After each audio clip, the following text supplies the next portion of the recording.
নমস্কার বন্ধুরা, আমার ভালোবাসা রান্নার চ্যানেলে আপনাদের সবাইকে স্বাগত।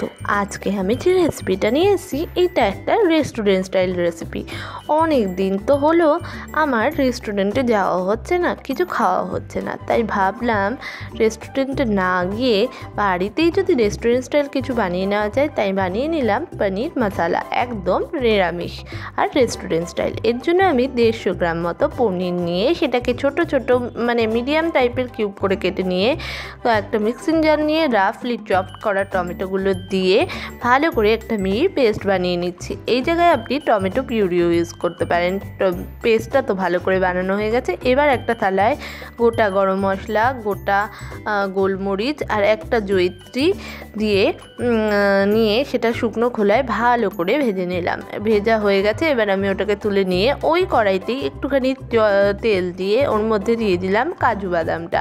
এই জায়গায় আপনি অন্য কোনো বাদামও দিতে পারেন। এবার ভালো করে ওটাকে নাড়িয়ে চাড়িয়ে একটুখানি ভেজে নিলাম। তো এটা লাল লাল করে ভাজা হয়ে গেছে। এবার সমস্ত মশলাগুলোকে একসাথে আমি মিক্সিতে বেটে নিচ্ছি অল্প অল্প জল দিয়ে। এটা আপনি শিলনোড়ায় বেটে নিচ্ছি, আপনি এটা মিক্সিতেও বেটে নিতে পারেন। এরপর এর মধ্যে ওই কড়াইয়ের তেলের মধ্যে দিয়ে দিলাম পনিরটা দিয়ে ওর মধ্যে দিয়ে দিলাম বেশ কিছুটা নুন আর বেশ কিছুটা চিনি। এই জায়গায় কিন্তু আপনি হলুদ দেবেন না। এবার আমি পনিরটাকে হালকা কালার আসা অবধি ভেজে নেব। পনির ভাজা আমার হয়ে গেছে। এবার রুম টেম্পারেচারের জলের মধ্যে ওটাকে ভিজিয়ে নিচ্ছি, যাতে ওটা সফট থাকে আর পনিরের গুঁড়োগুলো চলে যায়। এবার ওই কড়াইয়ের তেলের মধ্যে দিয়ে দিলাম একটুখানি গোটা জিরে আর একটু দিয়ে দিলাম গোটা মৌরির গন্ধটা এই রান্নার ক্ষেত্রে খুবই ভালো যাবে। এবার দিয়ে দিলাম কিমা করে কেটে রাখা 1/2 ইঞ্চি আদা আর দিয়ে দিলাম বেশ কয়েকটা কাঁচা লঙ্কা কুচি। এটা আপনি আপনার ঝাল ও আন্দাজ অনুযায়ী দিয়ে ভালো করে নাড়াচাড়া করে নেবেন। এরপর আমি এর মধ্যে দিয়ে দিলাম একটু পরিমাণে হলুদের গুঁড়ো আর একটু পরিমাণে কাশ্মীরি মির্চ পাউডার। এতে কালারটা ভালো আসে। এটা দিয়ে নাড়াচাড়া করে এবার আমি এর মধ্যে দিয়ে দিচ্ছি টমেটো পিউরিটা এইভাবে দিলে কালারটা কিন্তু অনেকটা ভালো আসে। এরপরে এটার মধ্যে দিয়ে দিলাম একটুখানি চিনি দিয়ে ভালো করে এটাকে নাড়িয়ে চাড়িয়ে মিশিয়ে নিচ্ছি যতক্ষণ পর্যন্ত না এটার কাঁচা গন্ধটা যায়। এটার গন্ধটা চলে গেছে, কষে গেছে। এবার যে মশলাটা আমি পেস্ট করে নিয়েছিলাম শিলনোড়ায়, সেই মশলাটা দিয়ে দিলাম। এই মশলাটাই কিন্তু এই রান্নার মেন উপকরণ। ওটা দিয়ে ভালো করে কষিয়ে ওর মধ্যে দিয়ে দিলাম অল্প একটুখানি নুন আর দিয়ে দিলাম 4 থেকে 5 চামচ মতো টক দই।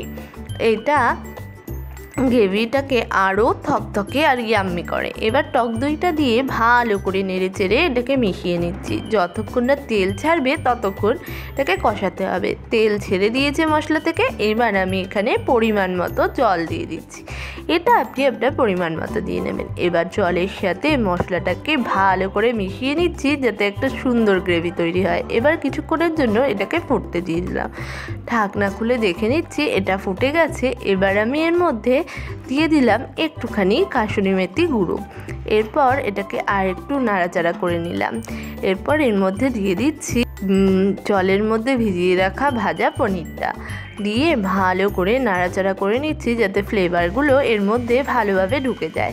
এবার এটাকে ভালো করে ঢাকা দিয়ে কিছুক্ষণের জন্য রান্না করে নিলাম।